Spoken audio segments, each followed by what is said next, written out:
दोस्तों, मैं सुप्रिया आप सभी को Supriya education hub YouTube channel पे स्वागत करती हूँ।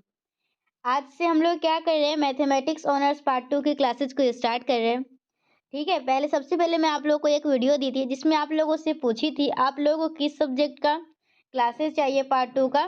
तो लगभग 4-5 स्टूडेंट केमिस्ट्री ऑनर्स के लिए बोले थे और बाकी सारे के सारे मैथ ऑनर्स के लिए बोले थे। तो चलिए हम लोग लेके आ गए मैथमेटिक्स ऑनर्स पार्ट 2 की क्लासेस और एक वीडियो प्रोवाइड की थी जिसमें मैं आप लोगों को पूरा सिलेबस बता दी थी और उसमें क्या-क्या सब टॉपिक है वो सब मैं आप लोगों को दिखा दी थी। और उसी दिन मैं आप लोगों को डेट का भी अनाउंस कर दी थी कि आखिर आप लोगों को किस तारीख से मैथमेटिक्स ऑनर्स पार्ट 2 की क्लासेस मिलना स्टार्ट हो जाएगी। तो चलिए आज वही 10 नवंबर है और हम लोग कर रहे हैं क्लास को स्टार्ट। तो सबसे पहला चैप्टर हम लोग रियल एनालिसिस से स्टार्ट करने वाले हैं। तो चलिए क्लास को स्टार्ट करते हैं। सबसे पहला टॉपिक क्या है, sequence of real number and their limit. Real number का सीक्वेंस और उसका लिमिट जानना है। तो इसका डेफिनेशन पहले देख लीजिए, फिर हम लोग आगे थोड़ा सा आप लोगों को बोरिंग लगेगा शुरू का 5 मिनट, फिर आप लोगों को मजा आएगा। ठीक है, देखिए क्या है, if to each positive integer 1 2 3 there corresponds a finite real number n equal to this 1 2 3 है, then the number u1 u2 u3 और un are set to form a sequence. तो चलिए क्या कहता है पहले ये सुनिए। अगर आप लोगों का एक सेट है, ठीक है, सेट क्या है, नेचुरल नंबर का सेट ले लीजिए और यहाँ पे ये कोई रियल नंबर का है, मतलब कि अब फंक्शन कुछ इस प्रकार से डिफाइन है। ठीक है, तो जैसे यहाँ नेचुरल नंबर 1 2 3 है, तो हम लोग का 1 की कोरस्पॉन्डिंग वैल्यू u1 दे रहा है, 2 के कोरस्पॉन्डिंग वैल्यू क्या दे रहा है, u2 दे रहा है, 3 के कोरस्पॉन्डिंग वैल्यू क्या दे रहा है, un दे रहा है। अगर n करेंगे तो n के कोरस्पॉन्डिंग वैल्यू क्या देगा, un देगा। तो हम लोग का ये u1 u2 u3 आया, u1 u2 u3 u4 dash dash dash un, ये सारे को हम लोग क्या बोलेंगे, सीक्वेंस बोलेंगे। ठीक है, समझ में आया सीक्वेंस क्या होगा। हाँ, ये थोड़ा-सा आ गया होगा। अगर नहीं भी समझ में आया तो फिर से समझिए। अगर देखिए आप लोगों को कोई भी नंबर दिया गया हुआ रहेगा और वो कॉमा दे के लिखा हुआ रहता है ना, तो वो हम लोग का क्या कहलाता है, सीक्वेंस कहलाता है। तो हम लोग समझ गए कि आखिर सीक्वेंस क्या होता है। चलिए अब और अच्छे से समझिए भी थोड़ा-सा। ये समझ गए आप लोग का ये फंक्शन कैसे डिफाइन है, एन से लेके आर तक। ठीक है, एन से आर फंक्शन डिफाइन है और कुछ इस प्रकार से डिफाइन है कि आप लोग को इसमें जो वैल्यू दे रहा है ना, वो वैल्यू किस प्रकार से दे रहा है, यूएन से दे रहा है। मतलब जब हम लोग एन 1 लेते हैं तो यू1 दे देता है वैल्यू, और 2 लेते हैं तो यू2 दे देता है, 3 लेते हैं तो यू3 दे देता है, इस तरीके से। ठीक है, और जिसमें ये जो हम लोग का एन है, एन वो हम लोग का किससे बिलोंग कर रहा है, नेचुरल नंबर से बिलोंग कर रहा है। तो ये हम लोग का सीक्वेंस क्या है, u1 u2 u3 जो सीक्वेंस है, और उसको कुछ इस प्रकार से हम लोग डिनोट करते हैं, यूएन लिख लेंगे और इस तरीके से लिख लेंगे। तो ये हम लोग का क्या कहलाएगा, सीक्वेंस। ठीक है, और तरीका है, इसको इस तरीके से भी दिखा सकते हैं या फिर सीक्वेंस को इस तरीके से भी दिखा सकते हैं या फिर सीक्वेंस को इस तरीके से भी दिखा सकते हैं। और ये un का वैल्यू किसके बराबर होगा, u1 u2 u3 और un तक जाएगा। ठीक है, तो आप लोग समझ गए ये सीक्वेंस क्या होता है। चलिए हाँ, सीक्वेंस तो समझ गए। अब हम लोग क्या समझेंगे, अब हम लोग समझेंगे ये बाउंडेड सीक्वेंस क्या होता है। तो देखिए आप लोग थोड़ा सा ध्यान से समझिएगा। ठीक है, ये टॉपिक थोड़ा सा स्टूडेंट को कम समझ में आता है, तो आप लोग अगर ध्यान नहीं दे दीजिएगा तो फिर दिक्कत हो जाएगी। ठीक है, देखिए क्या है, उसके बाद हम लोग को पढ़ना है बाउंडेड सीक्वेंस। बाउंडेड सीक्वेंस क्या बोलता है, if there exist a finite number m such that un is less than or equal to m for all n belongs to n, then the sequence un is called bounded above sequence and m is called the rough upper bound of the sequence un। चलिए समझिए bounded sequence क्या होता है। देखिए bounded sequence होने के लिए दो कंडीशन को फुलफिल करना होगा। कौन कौन कंडीशन, दो कंडीशन। बाउंडेड सीक्वेंस होने के लिए उसको पहले हम लोगों को अपर बाउंड होना होगा, मतलब कि बाउंडेड एबव होना होगा और बाउंडेड बिलो होना होगा। अगर कोई पूछेगा आप लोगों से बाउंडेड सीक्वेंस क्या होता है, तो आप लोग क्या बताइएगा, बाउंडेड सीक्वेंस, और या फिर कोई क्वेश्चन रहा और उसमें प्रूव करके दिखाना हुआ कि ये बाउंडेड सीक्वेंस है, तो हम लोग को क्या दिखाना होगा, ये बाउंडेड एबव उसमें होगा और क्या होगा, बाउंडेड बिलो होगा। तो हम लोग कैसे पता करेंगे कि वो जो सीक्वेंस दिया गया हुआ है इसमें कोई बाउंडेड एबव है या नहीं।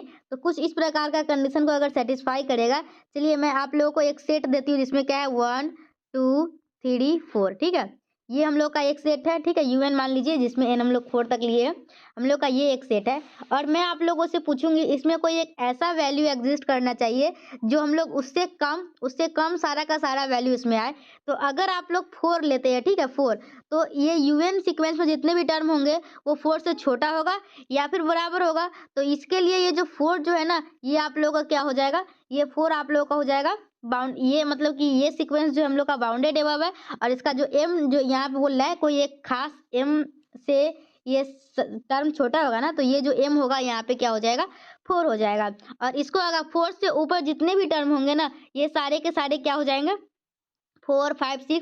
देखिए अगर मैं 5 की बात करूँ तो 5 से भी छोटा इसमें सारे के सारे टर्म है। अगर 6 की बात करूँ तो 6 से भी टर्म 6 से भी छोटा है। इसमें इस ये जो हम लोग सेट देखे इसमें सारे टर्म है, तो हम लोग का 4 5 6 ये सारे के सारे टर्म क्या हो जाएंगे, ये सारे के सारे टर्म इस सीक्वेंस के रफ अपर बाउंड हो जाएंगे। ठीक है, इस सीक्वेंस के क्या हो जाएंगे रफ अपर बाउंड। फिर से समझिए, देखिए क्या बोल रहा है, if there exist a finite number, हम लोगों का एक फाइनाइट नंबर एम एग्जिस्ट करेगा कुछ इस प्रकार से कि यूएन जो है वो लेस देन और इक्वल टू हो जाएगा एम के, जहाँ पे एन हम लोग का बिलोंग करेगा नेचुरल नंबर से, तो हम लोग यूएन को क्या बोलेंगे बाउंडेड एबव सीक्वेंस। तो हम लोग जो अभी हम लोग सेट बनाया था जिसमें 1 2 3 4 था, वो एक बाउंडेड एबव सीक्वेंस है। ठीक है, क्यों है, क्योंकि उसमें एक टर्म ऐसा एग्जिस्ट कर रहा है जिस टर्म से छोटा उसमें सारे के सारे टर्म है। और एम जो है, एम जो हम लोग का 4 था, 4 हम लोग जो बोले ना, वो हम लोग का क्या हो जाएगा रफ अपर बाउंड हो जाएगा उस सीक्वेंस का। चलिए अब आगे देखिए, अब हम लोग का क्या, if there exist a finite number m small m, अब हम लोगों का है एक टर्म है स्मॉल एम। ठीक है, if there exist a finite number small m such that क्या है यूएन जो है वो ग्रेटर देन और इक्वल टू एम होगा। तो चलिए उसी सेट की बात किया जाए हम लोग का, तो हम लोग ले लेते हैं 1 2 3 4। तो हम लोग को इसमें से एक ऐसा टर्म लेना होगा जिससे इसमें जितने भी टर्म है ना उससे वो क्या होगा छोटा होगा और बराबर होगा। तो अगर हम लोग 1 लेते हैं तो क्या, अगर हम लोग 1 लेते हैं ना, तो इस सेट में यूएन में जितने भी टर्म होंगे सभी 1 से क्या होगा 1 से बड़ा होगा या फिर 1 के बराबर होगा। तो यही तो हम लोग को कह रहा है, बस आप लोग को याद रखना होगा जब बाउंडेड एबव है तो हम लोग का यूएन इज लेस देन और इक्वल टू एम है। देखिए बाउंडेड एबव है लेकिन ये लेस देन और इक्वल टू एम है, और बाउंडेड बिलो होगा तो यूएन जो है वो ग्रेटर देन और इक्वल टू स्मॉल एम के होगा।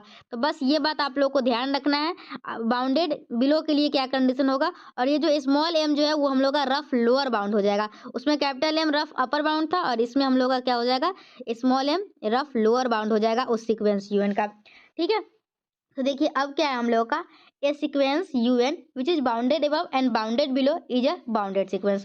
तो हम लोग अभी क्या पढ़ रहे थे बाउंडेड सीक्वेंस पढ़ रहे थे। बाउंडेड सीक्वेंस क्या होता है, एक ऐसा सीक्वेंस जिसके पास बाउंडेड अबव और बाउंडेड बिलो, वो हम लोग का बाउंडेड सीक्वेंस कहलाता है। तो चलिए एक एग्जांपल से, तो अगर हम लोग बाउंडेड सीक्वेंस का एक साथ बताना चाहे जैसे आखिर बाउंडेड सीक्वेंस क्या होता है, तो ए सीक्वेंस यूएन, ठीक है, एक सीक्वेंस हम लोग का यूएन होगा उसको बाउंडेड सीक्वेंस कब बोलेंगे, जब हम लोग का इस कंडीशन को सेटिस्फाई कर देगा। थोड़ा सा मैं मार्कर को पतला कर लेते हैं। ठीक है, सही है, कलर दूसरा ले लें, ये ठीक है।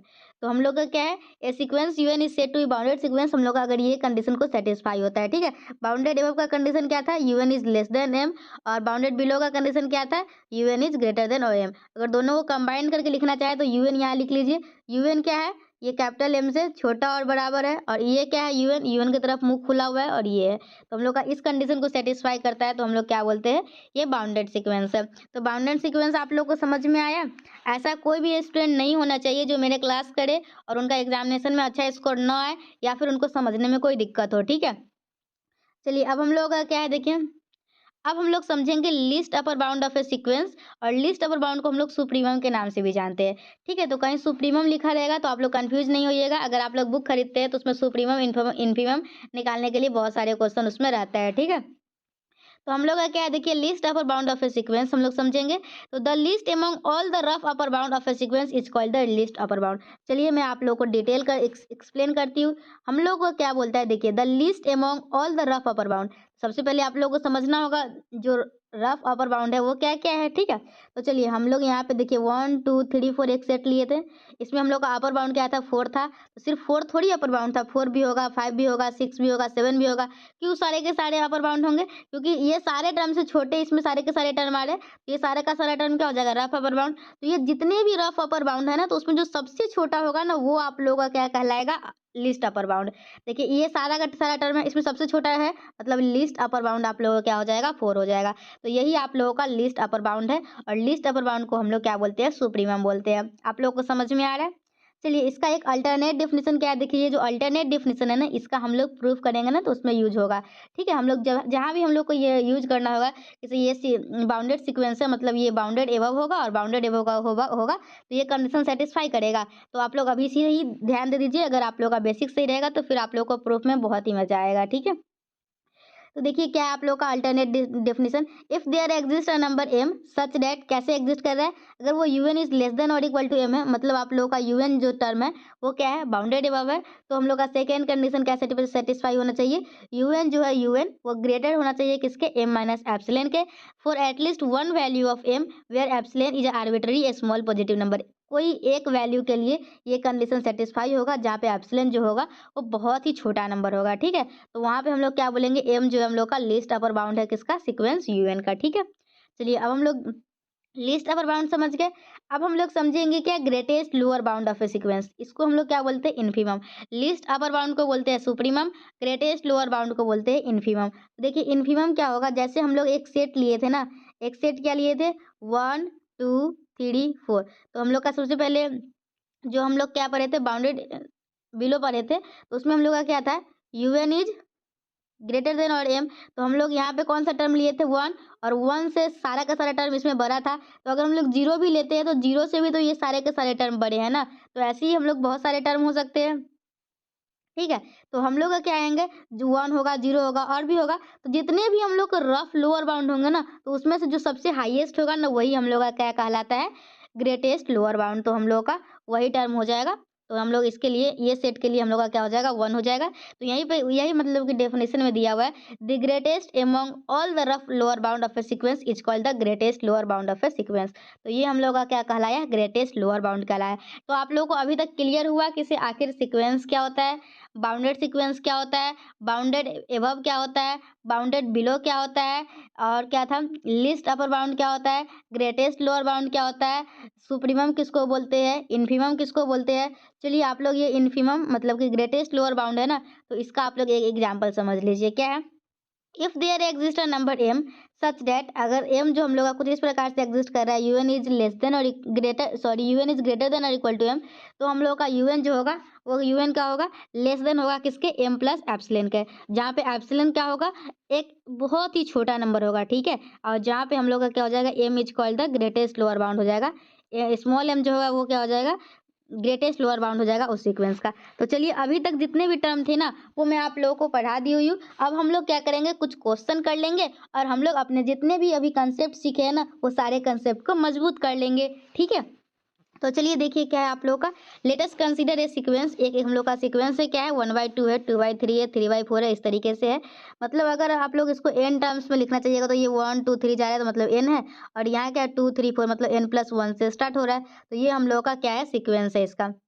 तो we find that each term of the sequence is less than 1, तो अगर आप लोग इसको देखिएगा इस टर्म को, तो इसमें जितने भी टर्म है वो क्या है, un जो है वो लेस देन है 1 के, तो 1 आप लोग का क्या हो जाएगा, अगर हम लोग का un जो आता था, क्या आता था, लेस देन और m, तो m क्या होता था, बाउंड, मतलब कि मतलब un सीक्वेंस क्या होता था, बाउंडेड एबव होता था, और ये जो m था वो क्या होता था, बाउंडेड क्या था, रफ अपर बाउंड होता था। तो समझिए पहले, we find that each term of the sequence is less than 1, therefore the sequence is bounded above, तो हम लोग का क्या हो जाएगा, सीक्वेंस जो हो जाएगा वो बाउंडेड अबव हो जाएगा। क्यों, क्योंकि इसमें एक ऐसा टर्म एग्जिस्ट कर रहा है जिससे छोटा इस सीक्वेंस का सारा नंबर है, और जो हम लोग का 1 जो है वो क्या हो जाएगा, रफ अपर बाउंड हो जाएगा। तो 1 क्या हो जाएगा, रफ अपर बाउंड हो जाएगा, और सिर्फ 1 ही रफ अपर बाउंड नहीं होगा, 1 2 3 4 5 6 ये सारे के सारे हो जाएंगे रफ अपर बाउंड। ठीक है, तो similarly 2 3 4 are also the rough upper bound of the sequence. तो अब हम लोग को क्या करना है, इसका लीस्ट अपर बाउंड सिलेक्ट करना है। तो हम लोग का रफ अपर बाउंड क्या आया, 1 2 3, तो इसमें सबसे छोटा है क्या आया, 1, तो 1 हम लोग का क्या हो जाएगा, लिस्ट। तो अगर आप लोग देखिएगा तो 1 जो है वो लिस्ट हो जाएगा 1 2 3 4 में, तो हम लोग का यहाँ पे 1 क्या हो जाएगा, इसका लिस्ट अपर बाउंड हो जाएगा। तो समझ में आया इसका लिस्ट अपर बाउंड कैसे निकाले इस सीक्वेंस का। अब हम लोग क्या करेंगे, अब हम लोग ग्रेटेस्ट लोअर बाउंड देख लेते हैं। तो देखिए क्या है आप लोग का, again we find that each term of the sequence, क्या है, again we find that each term of the sequence is greater than 0, therefore the sequence is bounded below sequence and 0 is the rough lower bound of the sequence. तो अगर आप लोग अगर इस series को देखिएगा तो इस सीरीज में जितने भी टर्म है वो सारे के सारे 0 से बड़ा है, तो 0 हम लोग का क्या हो जाएगा, 0 इस सीरीज के लिए हम लोग का लो मतलब कि बाउंडेड ये बाउंड पहले जीरो इसमें एग्जिस्ट कर रहा है तो ये बाउंडेड बिलो सीक्वेंस है, और जीरो हम लोग का इसका क्या है, रफ लोअर बाउंड हो जाएगा। तो सिर्फ जीरो ही नहीं, जीरो से छोटा 1/2 ले लीजिए, जीरो ले लीजिए, 1/2 ले लीजिए, 1/3 ले लीजिए, 1/4, सारे के सारे आप लोग का इसका रफ अपर बाउंड हो जाएगा। अगर जीरो, 1/2, 1/3 ये सारे में देखिएगा सबसे बड़ा कौन है, तो आप लोग पाइएगा कि इसे 1/2 जो है ना वो सबसे बड़ा हो जाएगा, ठीक है। इसमें बहुत सारे स्टूडेंट को लगता है जीरो होगा, लेकिन जीरो से बड़ा 1/2 मतलब 0.5 होता है। तो इस बात का आप लोग ध्यान रखिएगा, ठीक है। तो similarly 1/2, 1/3, 1/4 are also the rough lower bound of the sequence. तो 1/2 क्या हो जाएगा, यहाँ पे ग्रेटेस्ट है ये सब में, तो हम लोग का 1/2 जो है ग्रेटेस्ट लोअर बाउंड हो जाएगा। तो आप लोग देख सकते हैं इस सीक्वेंस में बाउंडेड एबव भी एग्जिस्ट कर रहा है, बाउंडेड बिलो भी एग्जिस्ट कर रहा है। मतलब this sequence is bounded above and bounded below both, therefore the sequence is bounded sequence. तो इस तरीके से हम लोग क्या दिखा है, ये सीक्वेंस जो है हम लोग का क्या है, बाउंडेड एबव सीक्वेंस है। चलिए अभी और पढ़ते हैं हम लोग। फिर हम लोग का क्या है, हम लोग नेक्स्ट एग्जांपल देखिए, द सीक्वेंस 1 2 3 है, ठीक है। 1 2 3 करके सीक्वेंस है, तो इसका यूएन टर्म क्या आएगा, एन आएगा। तो ये हम लोग का बाउंडेड बिलो होगा। बाउंडेड बिलो क्या होगा, क्योंकि इसमें हम लोग का 1 जो है एग्जिस्ट कर रहा है, ठीक है। इसके 1 से बड़े टर्म इस सीरीज में सारे हैं। अगर आप लोग देखें तो यूएन जो है, यूएन वो किससे बड़ा है, 1 से, तो 1 क्या हो जाएगा हम लोगों का, इसका रफ लोअर बाउंड हो जाएगा, और ये बाउंडेड बिलो सीक्वेंस हो जाएगा, ठीक है। N is bounded below because each term of the sequence is greater than और इक्वल टू 1, ठीक है। और क्या है हम लोग का, but the sequence is not bounded above. लेकिन अगर इस सीक्वेंस, ये सीक्वेंस जो हम लोग का बाउंडेड अबव नहीं है, क्यों, क्योंकि ऐसा कोई भी नंबर एग्जिस्ट नहीं कर रहा है जिससे छोटा है इस सीक्वेंस का सारे के सारे टर्म है, क्योंकि ये 1 2 3 सीधा डैश डैश डैश देते चला गया, कुछ फाइनाइट वैल्यू ही नहीं दिया है, ठीक है। तो यहाँ पे बाउंडेड अबव हम लोगों का सीक्वेंस नहीं है, सिर्फ बाउंडेड बिलो है, ठीक है। तो यस इस सीक्वेंस जो है वो क्या है, इसमें बाउंडेड अबव नहीं है, ठीक है। तो ये हम लोगों का था एक एग्जांपल देखे जिसमें हम लोग का बाउंडेड अबव बाउंडेड बिलो दोनों एग्जिस्ट भी कर रहा था, और एक एग्जांपल देखे जिसमें हम लोग का बाउंडेड बिलो तो था लेकिन बाउंडेड अबव एग्जिस्ट नहीं कर रहा था। अब हम लोग क्या पढ़ेंगे, अब हम लोग पढ़ेंगे मोनोटोनिक इंक्रीजिंग सीक्वेंस क्या होता है, मोनोटोनिक डिक्रीजिंग सीक्वेंस क्या होता है, ये सारी बातों को हम लोग पढ़ेंगे, ठीक है। तो देखिए आप लोगों का मोनोटोनिक इंक्रीजिंग सीक्वेंस क्या होता है, if there is a sequence u n such that u n plus 1 is greater than u n. तो आप लोग याद रखिएगा मोनोटोनिक इंक्रीजिंग के लिए क्या कंडीशन होता है, UN plus 1 is greater than और इक्वल टू यूएन। याद रहेगा मोनोटोनिक इंक्रीजिंग सीक्वेंस के लिए। देखिए अगर हम लोग को कहीं भी दिखाना होगा ना, जैसे ये मोनोटोनिक इंक्रीजिंग सीक्वेंस है, तो हम लोग ये दिखा देंगे तो काम हो जाएगा। तो आप लोग इस बात को भले बात याद रखिएगा कि मोनोटोनिक इंक्रीजिंग सीक्वेंस क्या होता है, जिसमें हम लोगों का यूएन प्लस 1 जो है वो किससे बड़ा होता है, यूएन से बड़ा होता है, ठीक है।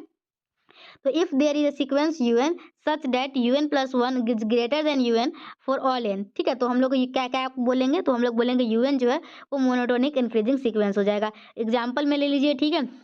और कोई भी स्टूडेंट ऐसा नहीं होना चाहिए जो आप लोग मतलब कोई भी स्टूडेंट किसी से पूछ रहा है, मतलब कि किसी से भी कि मैथमेटिक्स ऑनर्स की क्लासेस कहाँ चलती है, तो आप लोग की रिस्पॉन्सिबिलिटी है कि बताएं मैथमेटिक्स ऑनर्स पार्ट 2 की क्लासेज या पार्ट 3 की classes Supriya education hub YouTube channel पे चलती है। नहीं तो मैं इतना मेहनत क्यों करूंगी, जब आप लोग में से 20-25 स्टूडेंट के लिए तो मैं इतना मेहनत नहीं कर सकती ना। थोड़ा सा आप लोग रीच बढ़ाइएगा, ठीक है। चलिए एग्जांपल देख लीजिए, हम लोग का सीक्वेंस क्या है, 1 3 5 7 जो है हम लोग का क्या है, मोनोटोनिक इंक्रीजिंग सीक्वेंस है। आप लोग देख सकते हैं इसमें जो भी नेक्स्ट टर्म है ना वो पिछले वाले टर्म से बढ़ रहा है, ठीक है। हम लोग का कंडीशन यही था ना, यूएन प्लस 1 जो है वो क्या होना चाहिए, यूएन से बड़ा होना चाहिए। तो 3 अगर देखिएगा 3 तो ये बड़ा है 1 से, 5 देखिएगा तो ये किससे बड़ा है, 3 से बड़ा है, ठीक है। तो हम लोग का ये इस टाइप मतलब ये हम लोग का क्या हो गया, मोनोटोनिक इंक्रीजिंग सीक्वेंस हो गया। अब हम लोग क्या देखेंगे, monotonic decreasing sequence. Monotonic decreasing sequence के लिए क्या होगा, मोनोटोनिक डिक्रीजिंग सीक्वेंस के लिए हम लोग का un प्लस 1 जो है वो लेस देन और इक्वल टू किसके हो जाएगा, un के लिए हो जाएगा, ठीक है। तो हम लोग अगर इस टाइप से कंडीशन को सेटिस्फाई करता है तो हम लोग क्या बोलेंगे, मोनोटोनिक डिक्रीजिंग सीक्वेंस बोल देंगे। और हम लोग का एक एग्जांपल देख लीजिए, ये 1 1/2 1/3 मतलब जैसे जैसे आगे बढ़ते जा रहा है वैसे वैसे टर्म डिक्रीज करता जा रहा है। तो ये हम लोग का क्या हो गया, मोनोटोनिक डिक्रीजिंग सीक्वेंस। अब हम लोग क्या समझेंगे, मोनोटोनिक सीक्वेंस पढ़ेंगे। तो मोनोटोनिक सीक्वेंस क्या होता है, a sequence U N is said to be monotonic sequence if it is either monotonic increasing और मोनोटोनिक डिक्रीजिंग। मतलब अगर वो मोनोटोनिक इंक्रीजिंग हो जाए या फिर मोनोटोनिक डिक्रीजिंग, दोनों में से कोई भी एक हो जाएगा तो काम बन जाएगा, ठीक है। तो आप लोगों से अगर कहीं भी प्रूफ करने के लिए आ जाए कि इससे दिखाइए कि ये मोनोटोनिक सीक्वेंस है, तो आप लोग बस दिखा देना क्या कि ये मोनोटोनिक इंक्रीजिंग इसमें एग्जिस्ट कर रहा है या फिर मोनोटोनिक डिक्रीजिंग इसमें एग्जिस्ट कर रहा है। यहाँ पे आइदर दिया हुआ है, ठीक है। तो आप लोग इस बात का ध्यान रखिएगा। तो इस तरीके से हम लोग बहुत सारे टर्म को पढ़ लिए हुए, लेकिन अभी और हम लोग पढ़ेंगे, ठीक है। थोड़ा सा कम से कम वीडियो का लेंथ जो होगा ना वो 40 मिनट तक करते हैं, ठीक है। देखिए कहाँ तक होता है। फिर हम लोग क्या क्या पढ़ेंगे, लिमिट ऑफ ए सीक्वेंस पढ़ना है। तो हम लोग का लिमिट ऑफ ए सीक्वेंस आप लोग याद रखिएगा, इसको इस डेफिनेशन को तो आप लोग को रट जाना है, क्योंकि हम लोग कोई भी प्रूफ करेंगे ना तो फिर ब्रैकेट में हम लोग इसका डेफिनेशन लिखेंगे, ठीक है। क्या हम लोग का लिमिट ऑफ ए सीक्वेंस, तो if corresponding to any arbitrary small positive number epsilon there exist integer m depending on epsilon such that un minus l is less than epsilon. तो समझिए आप लोग का लिमिट ऑफ ए सीक्वेंस क्या होता है। Limit of sequence होने के लिए आप लोग को un माइनस एल जो है वो छोटा होना चाहिए किसके, एप्सिलॉन का, जहाँ पे एप्सिलॉन जो है ना हम लोग को एकदम आर्बिट्ररी स्मॉल पॉजिटिव नंबर होना चाहिए, ठीक है। एल हम लोग का क्या होगा, फाइनाइट नंबर होगा, ठीक है। तो हम लोग क्या बोलेंगे, एल जो है वो लिमिट ऑफ सीक्वेंस का है। चलिए लिमिट ऑफ सीक्वेंस का डेफिनेशन मैं मेरे भाषा में समझिए, तो यू एन माइनस एल जो है अगर छोटा आता है एप्सिलॉन का, तो एल जो है हम लोग का क्या होगा, उस सीक्वेंस का क्या हो जाएगा, लिमिट हो जाएगा। तो यही बात बस लिखा हुआ है और कुछ नहीं है, ठीक है। एल जो होगा वो हम लोग को क्या हो जाएगा, लिमिट ऑफ ए सीक्वेंस हो जाएगा। तो हम लोग इस प्रकार से भी लिख सकते हैं, अगर लिमिट जो है ना एल है, मतलब limit of n tends to infinite निकालते हैं यूएन, तो इसका वैल्यू क्या आता है, हम लोग का एल आता है, ठीक है। तो हम लोग कहेंगे यूएन हम लोग का टेंड करेगा एल को कब, जब एन हम लोग का टेंड कर रहा था इन्फिनिटी को। चलिए एक और डेफिनेशन क्या है, if corresponding to any arbitrary small positive number epsilon there exists a positive number m such that अगर l minus epsilon un greater than l plus epsilon होगा, तो हम लोग का क्या हो जाएगा, l जो हम लोग का फाइनाइट नंबर हो जाएगा और l क्या हो जाएगा, लिमिट ऑफ ए सीक्वेंस। तो लिमिट ऑफ सीक्वेंस का दो डेफिनेशन है, एक क्या है un माइनस एल जो है वो लेस देन होना चाहिए एप्सिलॉन का, और एक क्या है l माइनस एप्सिलॉन फिर ग्रेटर देन un और greater than L plus epsilon होना चाहिए, ठीक है। तो ये हम लोग का क्या कहलाता है, लिमिट ऑफ ए सीक्वेंस कहलाता है, ठीक है। चलिए अब हम लोग एक एग्जाम्पल लेते हैं और इसको समझते हैं। हम लोग का एग्जाम्पल क्या है, let us consider a sequence क्या है, 1 1/2 1/3। अगर इसको एन टर्म में लिखना चाहिएगा तो ये 1/n हो जाएगा। तो चलिए हम लोग क्या निकालते हैं, इसका लिमिट ऑफ सीक्वेंस निकालते हैं। तो चलिए if zero is the limit of a sequence, अगर हम लोग मान ले क्या इसका जो लिमिट ऑफ सीक्वेंस क्या है यूएन है 1/n का, तो कहने का क्या मतलब है 1 माइनस एन माइनस जीरो जो है वो किससे छोटा होना चाहिए, लेस देन एप्सिलॉन का। तो हम लोग एप्सिलॉन क्या लेते हैं, एप्सिलॉन लेते हैं 1/10। तो हम लोग का क्या हो जाएगा, 1/n minus zero less than 1/10। तो हम लोग का क्या आ जाएगा, n इज ग्रेटर देन और इक्वल टू ग्रेटर देन 10, ठीक है। अब हम लोग क्या पढ़ेंगे, अब हम लोग पढ़ेंगे कन्वर्जेंट सीक्वेंस पढ़ेंगे, डाइवर्जेंट सीक्वेंस पढ़ेंगे। इससे एग्जामिनेशन में क्वेश्चन आता है कन्वर्जेंट सीक्वेंस ऐसे, prove that a monotonic increasing sequence is convergent, prove that the monotonic decreasing sequence, मतलब इस टाइप के क्वेश्चन आता है। तो देखिए कितना टाइम हुआ, अभी 21 मिनट ही हुआ। चलिए अभी और पढ़ते हैं। चलिए कन्वर्जेंट सीक्वेंस क्या होता है, a sequence U N is said to be convergent if U N, देखिए ज़्यादा दिमाग नहीं लगाना, ऐसे समझिए। हम लोग अगर कोई भी सीक्वेंस दिया हुआ है, अगर हम लोग लिमिट निकालते हैं n टेंस टू इन्फिनिटी, तो अगर फाइनाइट आया तो कन्वर्जेंट, और इन plus minus infinite plus infinity या माइनस इन्फिनिटी आया तो क्या हो जाएगा, डाइवर्जेंट। और एक होता है किसी, कभी आप लोग को कोई और टर्म आएगा, कभी कोई और टर्म आएगा, तो हम लोग उसको क्या बोलते हैं, ऑसिलेटरी। तो ये आप लोग को वो सीरीज में पढ़ना है, अभी कन्वर्जेंट और डाइवर्जेंट ही पढ़ना है। तो हम लोग को क्या है, हम लोग अगर इसका लिमिट निकालेंगे, फाइनाइट आएगा तो हम लोग बोलेंगे कन्वर्जेंट, और अगर इनफाइनाइट आता है, ठीक है, इन्फिनिटी आता है, तो हम लोग क्या बोलेंगे, डाइवर्जेंट। बस इसी बात को बस लिखा गया हुआ है घुमा फिरा के, तो बस ज़्यादा टेंशन लेने की जरूरत नहीं है। क्या है, a sequence U N is said to be convergent if U N, हम लोग का यूएन कब, यूएन टेंड करेगा एल कब, जब हम लोग का एन टेंड करेगा इन्फिनिटी के। तो ये जहाँ पे एल हम लोग का फाइनाइट नंबर आएगा। तो चलिए एक एग्जाम्पल लेते हैं। तो let us consider a sequence दिया हुआ है, तो हम लोग इसको एन टर्म में लिख लेंगे, एन वाला टर्म में। तो यूएन हम लोग का ये है, तो हम लोग इसको क्या करेंगे, यूएन को हम लोग इसको limit of n tends to infinite निकालेंगे। एन तो हम लोग इसमें से एन कॉमन लेंगे तो 2 माइनस 1/n हो जाएगा, और इसमें एन 2 है, एन से एन कट जाएगा। एन की जगह पर इनफाइनाइट रखेंगे तो क्या हो जाएगा, 1/इनफाइनाइट 0 हो जाएगा, 2/2 क्या आ जाएगा, 1 आ जाएगा, और 1 एक फाइनाइट वैल्यू है। तो हम लोग क्या बोलेंगे, इस सीक्वेंस जो हम लोग का क्या है, कन्वर्जेंट सीक्वेंस है। बात समझ में आया, ठीक है। तो ऐसे आप लोग 21 से 24 सेशन वाले स्टूडेंट को कहीं थोड़ा-सा प्रॉब्लम हो रहा होगा। चलिए मैं थोड़ा-सा और कर देती हूँ। देखिए यू हम लोग का यूएन एक टर्म दिया हुआ है, ठीक है? और हम लोग क्या पूछ रहा है कि ये जो 2n माइनस 1/2n है ना, ये कन्वर्जेंट सीक्वेंस है या नहीं? तो हम लोग इसको क्या करेंगे, लिमिट निकालेंगे n टेंड्स टू इनफाइनाइट, ठीक है? और यहाँ पे यूएन वाला टर्म लिख देंगे। इसमें आप लोग n कॉमन निकाल सकते हैं। अगर n कॉमन निकालिएगा तो क्या बचेगा, 2 माइनस 1/n, और नीचे क्या बचेगा 2n, और ये n से n कट जाएगा, और n टेंड्स टू इनफाइनाइट है, मतलब n की जगह पे हम लोग को इनफाइनाइट रख देना है। तो एनीथिंग अपॉन इनफाइनाइट 0 आता है, तो 2 माइनस 0 2 हो जाएगा, 2/2 क्या आएगा, 1 आ गया, और 1 एक फाइनाइट नंबर है। तो अगर हम लोग निकालते हैं n टेंड्स टू इनफाइनाइट, तो अगर फाइनाइट नंबर आता है तो हम लोग बोलते हैं क्या है, ये कन्वर्जेंट सीक्वेंस है, ठीक है। चलिए, तो हम लोग का क्या हो जाएगा, hence the given sequence is convergent, in other word we can see that sequence u n converges to 1। ठीक है, अब हम लोग क्या पढ़ेंगे, डाइवर्जेंट सीक्वेंस पढ़ेंगे। तो हम लोग का क्या है, a sequence U N is said to be divergent sequence if, तो हम लोग का क्या, अगर हम लोग एन टेंस टू इनफाइनाइट लेते हैं तो हम लोग का यूएन का वैल्यू माइनस इनफाइनाइट और प्लस इनफाइनाइट आता है, तो हम लोग क्या बोलते हैं, डाइवर्जेंट सीक्वेंस बोलते हैं। देखिए एग्जांपल क्या है, let us consider a sequence क्या है, 1 2 3 है, तो हम लोग का यहाँ पे क्या है, यूएन ये है, हम लोग निकालेंगे इसका u n, limit n tends to infinite, तो एन की जगह पे इनफाइनाइट रखेंगे तो इनफाइनाइट आ जाएगा, तो हम लोग क्या बोलेंगे, ये सीक्वेंस जो है वो हम लोग का क्या है, डाइवर्जेंट है। ठीक है, तो चलिए आज मैं जितने भी बेसिक टर्म था ना वो सारे के सारे टर्म क्लियर कर दी हूँ। आप लोगों को क्या करना होगा, आप लोग अपने कॉपी में नोट्स बना ही रहे होंगे। आप लोग मतलब कि कल क्लास आने से पहले एक बार नोट्स को रिवीजन कर लीजिएगा, ताकि जितने भी इंपॉर्टेंट थ्योरम है ना उसको हम लोग प्रूफ करेंगे। और मैं जो प्रूफ करवा दूंगी क्लास में, आप लोगों को वो जाके मतलब घर पे ही तो है, आप लोग को उसको क्या करना होगा, बिना देखे किसी के हेल्प से, मतलब पहले तो मेरा वीडियो देख लेना होगा और एक दो बार देख के लिखना होगा, और फिर बिना देखे उसको प्रैक्टिस करना होगा। जब तक नेक्स्ट मतलब कि नेक्स्ट क्लास आने से पहले, टाइम तो फिक्स है कि सुबह में 7 बजे क्लासेस होगी, तो आप लोग क्लासेस नेक्स्ट हो उससे पहले आप लोग अपना रिवीजन कर लीजिएगा, ताकि आप लोगों के लिए बहुत ही अच्छा होगा। ठीक है, तो इस वीडियो को यहीं पे समाप्त करते। आई होप आप लोगों को आज का फर्स्ट लेक्चर समझ में आया होगा, और मुझे अच्छे तरीके से पता है लेक्चर 1 में व्यूज आ जाते हैं, लेक्चर 1 में सभी के पास जोश रहता है। ठीक है, हम लोग भी एक स्टूडेंट ही है और हम लोग को भी पता है कि किस टाइप से होता है। कोई भी क्लासेस स्टार्ट होता है कहीं भी, तो हम लोग लेक्चर 1 लेक्चर 2 कुछ दिन देखते हैं और फिर धीरे धीरे हम लोग का डाउन हो जाता है। तो ऐसा आप लोगों को नहीं करना है, क्योंकि ऐसा करेंगे तो फिर अगर अभी पढ़ ले रहे हैं, ठीक है, बहुत अच्छे तरीके से पढ़ रहे हैं कुछ क्लासेस, या फिर क्लासेस को छोड़ देंगे, जैसे ही कंसिस्टेंसी आप लोगों को टूटेगा, फिर आप लोग पहले का सारा कंसेप्ट ही भूल जाएंगे, फिर आप लोगों को फिर से उतना टाइम देना होगा। तो इसलिए आप लोग क्लासेस को डेली देखिए और रिविजन कीजिए, और बस इतना ही कहना चाहूँगी। ठीक है, मिलेंगे अब हम लोग लेक्चर 2 में, तब तक के लिए बाय।